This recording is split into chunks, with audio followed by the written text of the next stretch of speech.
Dari tim Paylater kelompok 1 akan melakukan observasi di Opiko.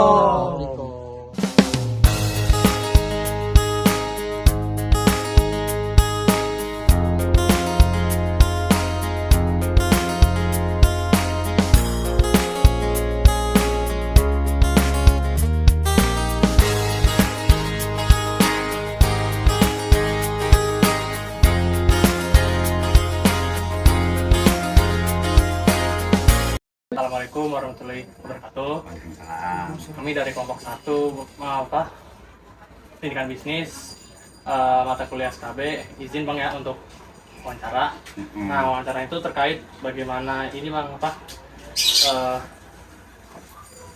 beberapa aspek terkait pendirian usaha. Untuk pertanyaan pertama, Keperluannya buat pemenuhan tugas mata kuliah studi kelayakan bisnis. dari UNJ ya? Betul. Untuk pertanyaan pertama dari yang umum dulu Bang, bisa dijelaskan secara singkat Bang mengenai berdirinya UMKM OPI Komputer ini? Iya, kalau berdirinya itu kurang lebih udah hampir 12 tahunan 12 lebih. tahun. Aku kurang ingat tepatnya ya Iya, betul. angkanya. Cuman kurang lebih segitu. Itu dulu mulainya itu dari rental pengetikan. Oh, rental pengetikan dulu. Terus habis itu karena suka komputer, Iya. kita mulai belajar dari baca buku, terus dipraktekin. Terus akhirnya kita ngelayanin pelan-pelan, menjaga kepercayaan orang. Akhirnya berkembang terus berubah jadi warnet dulu. Warnet Dari dulu. rental ke warnet. Iya, dari pengetikan ke warnet itu game center. Iya, oh gitu. Dulu. Nah, Habis itu kan berkembang lagi karena banyak anak kecil yang nggak beres lah kalau main warnet ya. Banyak bandelnya, akhirnya kita rubah lagi jadi toko rental gitu ya. lebih umum lagi. Kita mulai dari jasa percetakan, terus kopi, Iya. jilitan, cetak buku. Sekarang juga udah mulai, terus udah mandiriin TV juga kayak gitu nyampe sekarang.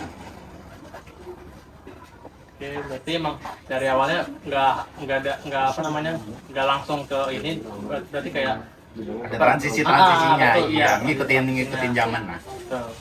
Hmm. Oke, lanjut aja Bang. Mm-mm. Yang kedua nih aspek yuridis terkait Yuridis. izin itu. Izin. Nah, Mm-mm.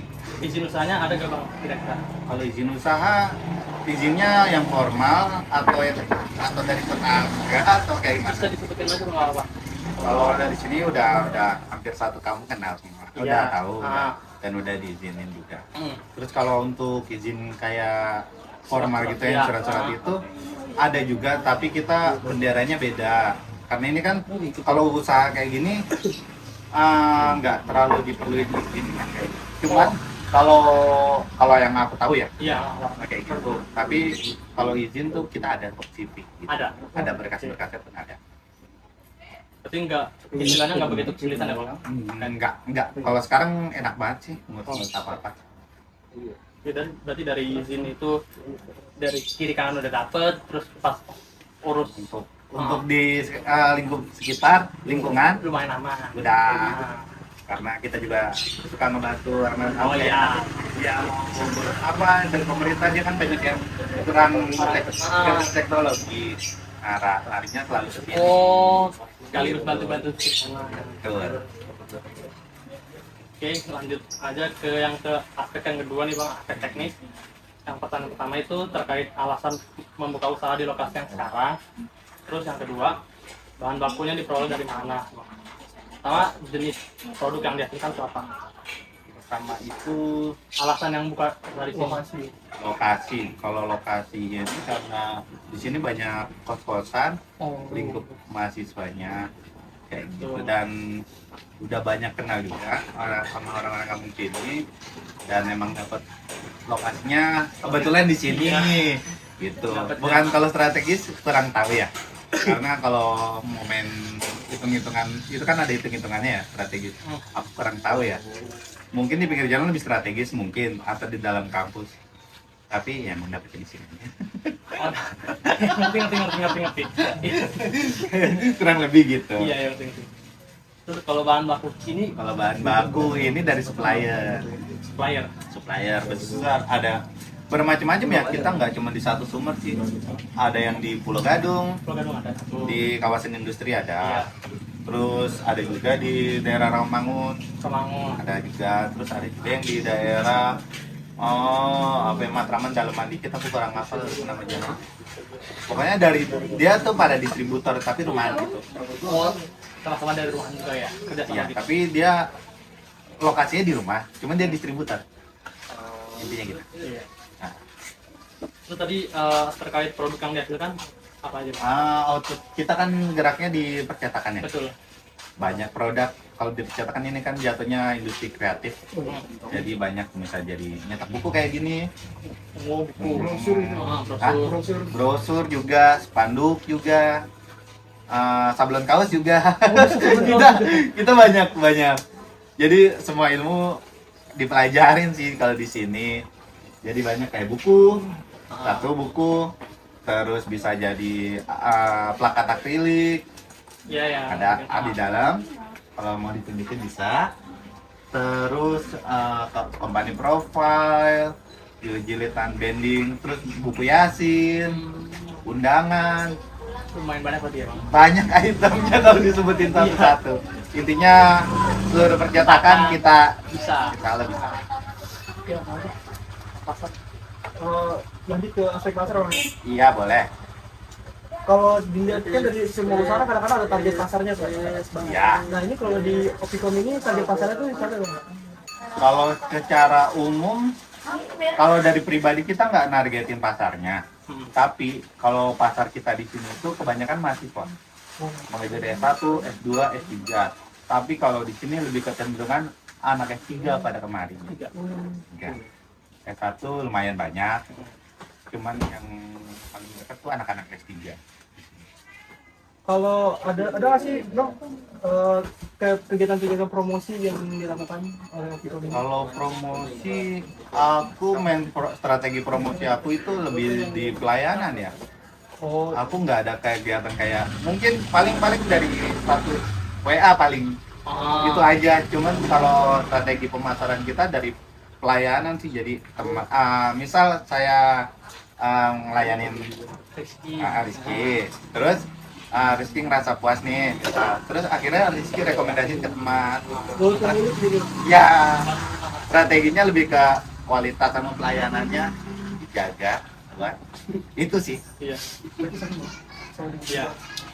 Ke apa namanya kayak mulut ke mulut gitulah. Iya, Orang-orang yang tahu jadi. ya dari sini. Kita memulai ya, dan dari status WA kadang kalau ada pekerjaan yang udah selesai yang banyak nih, aku foto terus aku Testimoni jadi gitu. status Iya. status WA karena di kontak aku lumayan udah banyak. Jadi Itu bisa jadi akses promosi. iya betul. kalau di kan selanjutnya di aspek finansial Bang. Ini kalau boleh tahu perkiraan modal buat orang tua ini berapa ya? Terus sumbernya itu dari mana? Kalau ini modal awal atau apa nih? Modal awal boleh. Modal awal estimasi itu bisa di 50 sampai 80 awal-awal kita. Itu modal pribadi Bang. Iya awalnya modal pribadi. Terus mereka ngembangin kayak beli mesin kayak gini, gitu kan lumayan makan. Jadi ada dari kur pinjaman dari bank. Ini kalau boleh tahu Bang, omset per bulannya itu berapa Bang? Kalau percetakan gini susah ya ngestimasiin itu, paling pukul Iya, rata-ratanya. boleh. Kadang bisa kalau lagi rame bisa tinggi banget, kadang juga bisa sepi banget, apalagi pas kalau pandemi Pandemi waktu kemarin, kemarin iya. bisa jadi nol malah. Jadi kalau per bulan mungkin bisa di 5 sampai 10 mungkin. Sampai 10. Oke Bang, lanjut ke aspek finansial.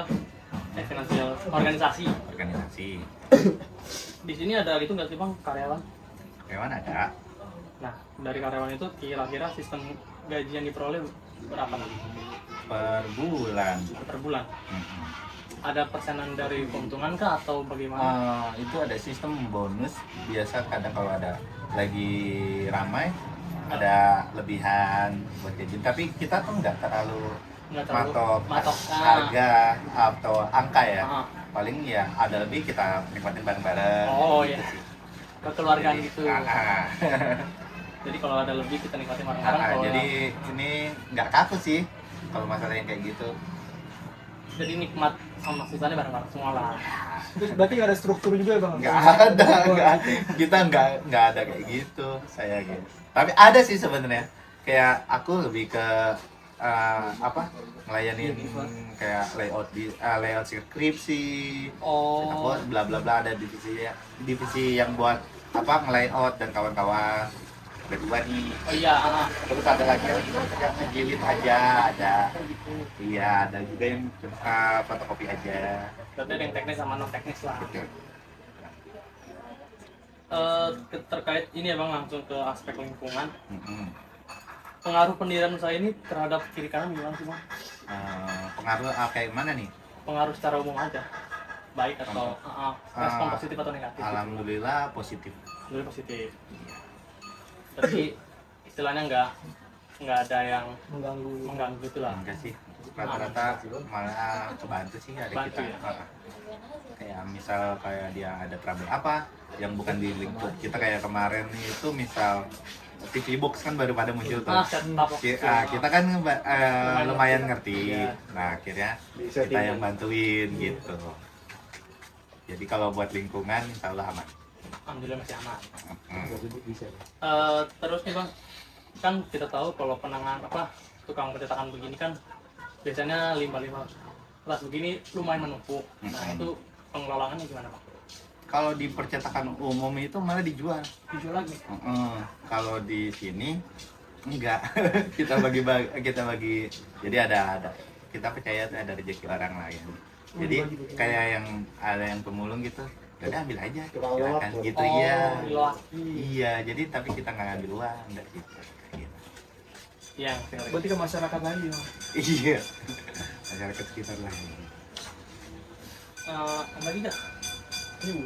Ya, tapi kalau umum ya itu umumnya sih rata-rata pada dikumpulin terus dijual, itu umumnya. Yang di limbah ini kan? Iya, di tempat lain ya. Kalau di tempat lain, kalau di sini enggak. Bagi-bagi aja gitu lah ya. Mungkin satu nih bang yang terakhir, kira-kira nih ya, pada saat balik lagi ke izin awal gitu, langkah-langkah yang diterapkan apa sih bang? Sebelum Izin. kayak kan pertama tentunya kita udah nentuin lokasi nih. Terus habis itu dari lokasi ini apakah kita berdiri dulu baru kita urus izin, apa abang itu dulu baru berdiri? Kalau ini sih berdiri dulu ya dari berjalan. Karena kan kita juga nggak ngerti ya dari buat perizinan itu. Iya. Awalnya nggak ngerti. Pas mari berjalan, ternyata butuh izin tau. Kalau buat misal buat kita nyari atau dapat orderan yang nominal lumayan besar, itu kan dia butuh CV dan kawan-kawan. Akhirnya kita baru, karena kita pengen ambil itu, akhirnya kita ngurusin. Gitu. Sembari berjalan akhirnya kita belajar lagi. Iya, paham. Jadi kayak jalanin dulu, terus ada orang yang nyuruh, bukannya terus sih kayak sekiranya perlu izin maka izin dibuat gitu. Ada lagi nggak? Udah cukup. Udah cukup. Oke, sekiranya sekian bang, terima kasih banyak atas waktu dan sama-sama. Kami dari kelompok 1 berterima kasih. Wassalamualaikum warahmatullahi wabarakatuh.